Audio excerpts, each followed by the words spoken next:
اعوذ باللہ من الشیطان الرجیم بسم اللہ الرحمن الرحیم بسم اللہ الرحمن الرحیم الحمد للہ رب العالمین وصلی اللہ وسلم وبارک علی عبدہ ورسولہ محمد وعلی آلہ وصحبہ اجمعین وعلی من تبعہم بإحسان الی یوم الدین. اما بعد، نماز کے مسائل میں تلخیص و صفت الصلاۃ النبی میں شیخ البانی رحمہ اللہ نے تشہد کے مسئلے میں ایک اہم بات ذکر کی ہے جو اس سے پہلے بھی ہمارے سامنے آئی.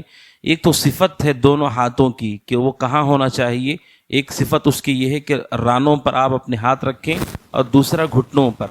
اور ہاتھ کی صفت کیا ہونا چاہیے وہ بھی آپ کے سامنے آیا کہ آپ ہاتھوں کو، انگلیوں کو پوری طرح بند کر کے تشہد کی انگلی کو اٹھائیں یا پھر اس سے حلقہ آپ بنائیں. دو انگلیوں کو آپ بند کر لیں، تیسری انگلی درمیانی اور انگوٹھے کو ملا کر کے آپ حلقہ بنائیں اور اپنی انگلی کو آپ کھڑا کر دیں.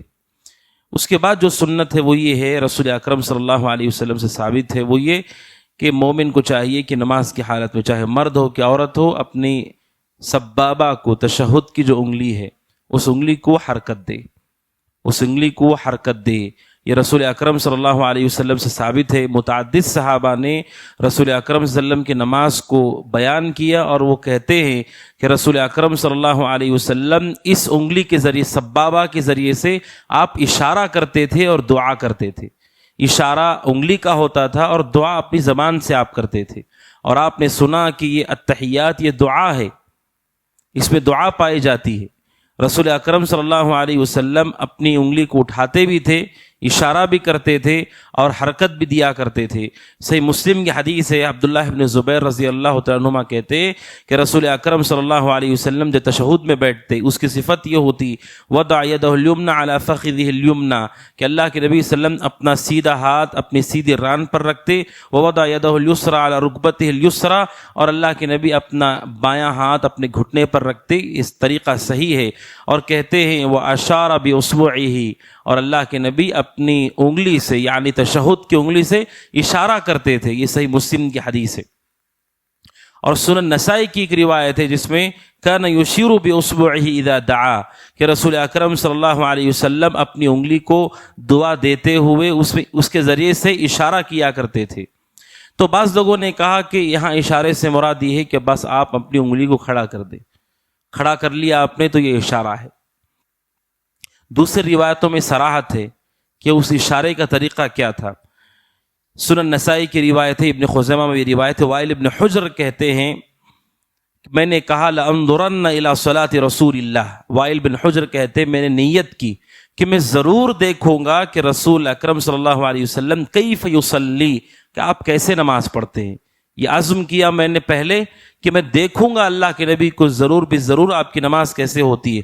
فنظرت الیہ. وائل بن حجر، کچھ صحابہ ایسے ہیں جنہوں نے بعض عبادتوں کو بڑی تفصیل سے نقل کیا ہے، باریکی سے نقل کیا ہے، یہ ان کی خوبیوں میں سے ہے. حضرت وائل بن حجر، حمید الساعدی، مالک بن حویرث، ابو ہریرہ، عبداللہ بن عمر اور عبداللہ بن عباس، یہ سارے وہ صحابہ ہیں بالخصوص جنہوں نے رسول کی نماز کے طریقے کو تفصیل کے ساتھ بیان کیا ہے.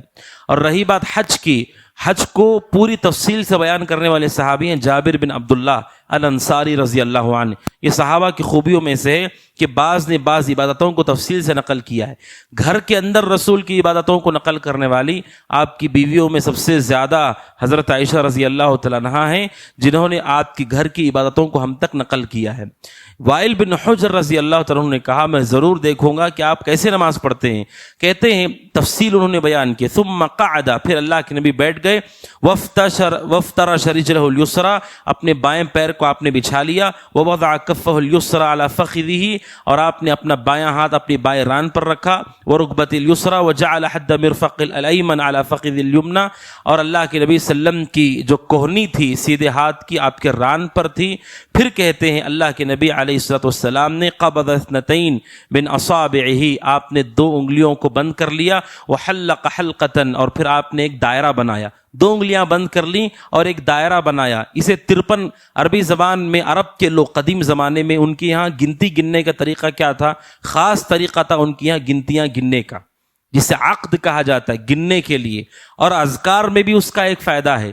رسول اکرم صلی اللہ علیہ وسلم نے ہمیں جو گننے کے لیے کہا نماز کے بعد 33 مرتبہ سبحان اللہ الحمدللہ. اس کا زیادہ صحیح طریقہ کیا ہے؟ گنجائش ہے آپ ایسے بھی گن سکتے ہیں، ایسے بھی گن سکتے ہیں. سب سے اچھا طریقہ کیا ہے؟ عقد. عقد کا مطلب اسے بند کرنا. عرب کے لوگ ایسے گنا کرتے تھے 1 2 3 4. عقد اسے کہتے ہیں، اور اسے کہتے ہیں حل، بند کر کے پھر اسے کھول دینا. اصل گنتی گننے کا طریقہ عرب کے یہاں پر تھا عقد، یعنی انگلی کو نیچے کی طرف بند کر دینا. اس طرح سے وہ گنتے تھے. اس سے اہل تحقیق علماء نے کہا کہ اذکار پڑھنے کا سب سے اچھا طریقہ یہ ہے کہ آپ اسے بند کر دیں. اس لیے کہ اللہ کے نبی صلی اللہ علیہ وسلم نے کہا وَعَقِدْنَ بِالْأَنَامِلِ، آپ نے کہا ذکر میں عقد بناؤ، گنو اس کو. تو گننے کا زیادہ صحیح طریقہ یہ ہے. یہ اور بات ہے کہ دوسرے علماء نے کہا رسول چونکہ سیدھے ہاتھ سے ذکر کرتے تھے، لہٰذا اگر کوئی ایسے بھی گن لے یا 1 2 3 کر کے اپنے ان لکیروں کو بھی گن لے تو گنجائش ہے، وہ غلط یا گناہ نہیں ہے. لیکن زیادہ اچھا طریقہ جو عرب کے یہاں گننے کا تھا، جو حدیث میں استعمال ہوا ہے، وہ یہ گننے کا طریقہ ہے. کہتے ہیں رسول اکرم صلی اللہ علیہ وسلم نے حلقہ بنایا. 53 کے لیے عرب کے لوگ حلقہ بناتے تھے، 2 انگلیاں بند کرتے تھے اور ان 2 کے ذریعے سے حلقہ بناتے تھے. اسے کہتے 53. اللہ کے نبی تشہد میں ایسے حلقہ بناتے. یہ وائل بن حجر کہتے ثم رفع اصبعہ، پھر اللہ کے نبی نے حلقہ بنا کر کے یہ 2 انگلیاں بند کی، حلقہ بنایا اور آپ نے اپنی انگلی کو اٹھایا، یحرکھا، اور آپ اسے حرکت دے رہے تھے اور دعا کر رہے تھے. ایک تو آپ نے صحیح مسلم کی حدیث سنی اشارہ، تو بعض لوگوں نے کہا اس میں تو صرف اشارے کا ذکر ہے، حرکت کا ذکر نہیں ہے. کسی کے لیے حرکت کا لفظ چاہیے، صحیح مسلم میں صراحت وہاں موجود نہیں ہے، جبکہ اشارہ کرنے کے لیے حرکت بھی استعمال ہوتی ہے. کوئی آدمی اشارہ کر رہا ہے تو صرف ایسے اشارہ نہیں ہوتا، ایسے بھی اشارہ ہو سکتا ہے. تو وائل بن حجر نے صراحت کی کہ اللہ کے نبی نے اپنی انگلی کو اٹھایا، یحرکھا، آپ حرکت دے رہے تھے اسے، یدعو بہا، اور دعا بھی کر رہے تھے. یہ وائل بن حجر رضی اللہ تعالیٰ عنہ نے بیان کیا. اور اس کے علاوہ متعدد صحابہ نے اس کو روایت کیا، عبداللہ بن عمر، ابن عباس وغیرہ نے. اور احادیث میں صراحت موجود ہے کہ یہ جو حرکت، انگلی کی حرکت ہے، یہ شیطان پہ بہت بھاری ہوتی ہے، شیطان پر بہت بھاری ہے یہ، اور یہ توحید کا اشارہ ہے. اسی لیے آپ دیکھتے ہیں کسی کو توحید کی طرح اشارہ کرنے کے لیے کیا کہتا ہے؟ اشہد ان لا الہ الا اللہ. تو یہ توحید کا اشارہ ہے یہ، جب انسان اسے اٹھاتا ہے. تو اللہ کے نبی علیہ الصلوۃ والسلام مسلسل حرکت دیتے تھے، یحرکھا یدعو بہا. حرکت کیسی ہونی چاہیے؟ کیا حرکت بہت تیز ہونا چاہیے یا بہت دھیمی دھیمی ہونا چاہیے؟ کیسے حرکت ہونا چاہیے؟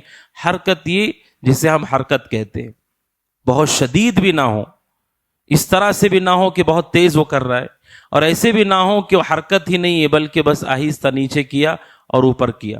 اور بعض لوگ کیا کرتے ہیں، صرف شہادت کے اوپر اٹھاتے ہیں، اشہد ان لا الہ الا اللہ، پھر نیچے کر دیتے ہیں.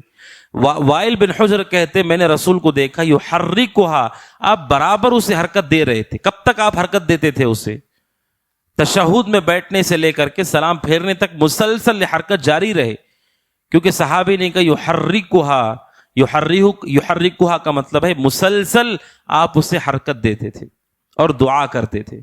تو درمیانی اشارہ ہو، اور اسی کے ساتھ ساتھ بعض لوگ یہ کرتے ہیں کہ انگلی کو اٹھاتے ہیں اور پھر نیچے رکھ دیتے ہیں، نیچے رکھ کر کے پھر اٹھاتے ہیں. تو نیچے رکھنا یہ ثابت نہیں ہے. لہٰذا تشہد میں آپ انگلی اٹھاتے ہیں، نیچے کریں اور پھر اوپر کریں، نیچے کریں اوپر کریں، لیکن نیچے پھر انگلیوں سے اسے لگا کر کے پھر اسے اوپر اٹھانا، یہ اس کا کوئی واضح ثبوت نہیں ہے احادیث کے اندر. لہٰذا یہ نبی اکرم صلی اللہ علیہ وسلم کی سنت میں سے ہے، اور اس سنت میں بھی یہ وہ سنت ہے جو سنت پر اکثر عمل نہیں کیا جاتا ہے. یہ ان مسائل میں سے ہے جن میں اختلاف مشہور ہے. بعض لوگوں نے یہاں تک کہا کہ کسی کو حرکت کرتے ہوئے دیکھتے ہیں تو خواہش ہوتی کہ انگلی توڑ دیں، ان کی انگلی توڑ دیں ان کی. سنت سے اتنی چڑ کیسے ہو سکتی کہ مسلمان کو؟ وائل بن حجر کہتے ہیں کہ اللہ کے نبی حرکت دیتے تھے، اس کو اشارہ کرتے تھے اس سے. تو نماز میں حرکت کرنا غلط نہیں ہے. اسی لیے بعض لوگ رفع الیدین کو بھی کہتے ہیں یہ کیا حرکت ہو رہی ہے بار بار نماز میں؟ نماز میں توجہ سے کھڑے ہونا چاہیے. تو پھر رکوع بھی تو ایک حرکت ہی ہے، سجدہ بھی تو ایک حرکت ہے، آپ ایک مرتبہ اٹھا رہے، یہ بھی تو ایک حرکت ہی ہے. حرکت نماز میں ہوگی تبھی وہ نماز ہے. کون سی حرکت؟ جو نماز کے باہر کی حرکت ہے وہ نماز کے اندر نہیں ہونا چاہیے. ورنہ جو نماز کے افعال ہیں وہ رسول اکرم صلی اللہ علیہ وسلم سے جو ثابت ہیں ان حرکات کرنے میں خیر ہے، برکت ہے ہمارے لیے اور اجر و ثواب کی چیز ہے، لہٰذا یہ رسول اکرم صلی اللہ علیہ وسلم سے ثابت شدہ ہے۔ اور اسی طرح اللہ کے نبی علیہ الصلوۃ والسلام اس موقع پر اپنی انگلی کی طرف دیکھا کرتے تھے، یہ بھی ثابت ہے۔ عبداللہ ابن عمر رضی اللہ عنہما کی روایت ہے، ابن خزیمہ کی اور ابن حبان کی روایت ہے، عبداللہ ابن عمر رضی اللہ عنہ نے ایک آدمی کو دیکھا یحرک الحصى بیدہ، کہ ایک آدمی نماز میں کنکریوں سے کھیل رہا تھا نماز کے درمیان، وہو فی الصلاۃ، اور وہ نماز کی حالت میں تھا۔ فلما انصرف، پھر جب وہ نماز سے فارغ ہوا تو قال له عبداللہ بن عمر نے اس آدمی سے کہا لا تحرک الحصى وانت فی الصلاۃ، کہا نماز کی حالت میں کنکریوں کو حرکت نہیں دینا، کنکریوں سے نہیں کھیلنا۔ فإن ذلك من الشیطان، کہا عبداللہ بن عمر نے کہ نماز کی حالت میں کنکریوں سے کھیلنا یہ شیطان کی طرف سے، یہ عمل غلط ہے۔ ولكن اصنع كما كان رسول اللہ صلی اللہ علیہ وسلم یصنع، تمہیں ایسا کرنا چاہیے جیسے رسول اکرم صلی اللہ علیہ وسلم کیا کرتے تھے۔ یہ عبداللہ بن عمر ایک آدمی کو نصیحت کر رہے ہیں جو نماز میں کھیل رہا تھا، کیا کرنا چاہیے اس آدمی کو نصیحت کرتے عبداللہ بن عمر نے کہا کہ اللہ کے نبی جب نماز میں ہوتے فوضع يده اليمنى على فخذه، اللہ کے نبی اپنا سیدھا ہاتھ اپنی ران پر رکھتے، واشار باصبعه، اور آپ اپنی انگلی سے اشارہ کرتے، تل الابہام، جو ابہام کے بازو ہے، اس انگوٹھے کو عربی میں ابہام کہتے ہیں، ابہام کے بازو والے انگلی سے اللہ کے نبی اشارہ کیا کرتے تھے، ورما ببصره، اور اللہ کے نبی علیہ الصلوۃ والسلام اشارہ بھی کرتے اور اسے دیکھتے رہتے تھے۔ حالت صلاۃ میں عام طور پہ سجدے کی جگہ دیکھنا ہے، لیکن تشہد میں جب آپ انگلی کی حرکت کر رہے ہوں اس وقت انگلی کی طرف دیکھنا چاہیے، یہ رسول اکرم صلی اللہ علیہ وسلم سے ثابت ہے۔ اور اس موقع پر آپ کی انگلی کا رخ کعبۃ اللہ کی طرف ہوگا، قبلے کی طرف ہوگا، یہ بھی احادیث کے اندر ثابت ہے۔ اللہ سبحانہ وتعالی سے دعا کہ اللہ سبحانہ وتعالی ہمیں ان سنتوں پہ عمل کی توفیق عطا فرمائے، آمین۔ ھذا وصلی اللہ وسلم علی نبینا محمد وعلی آلہ وصحبہ اجمعین۔ السلام علیکم ورحمۃ اللہ وبرکاتہ۔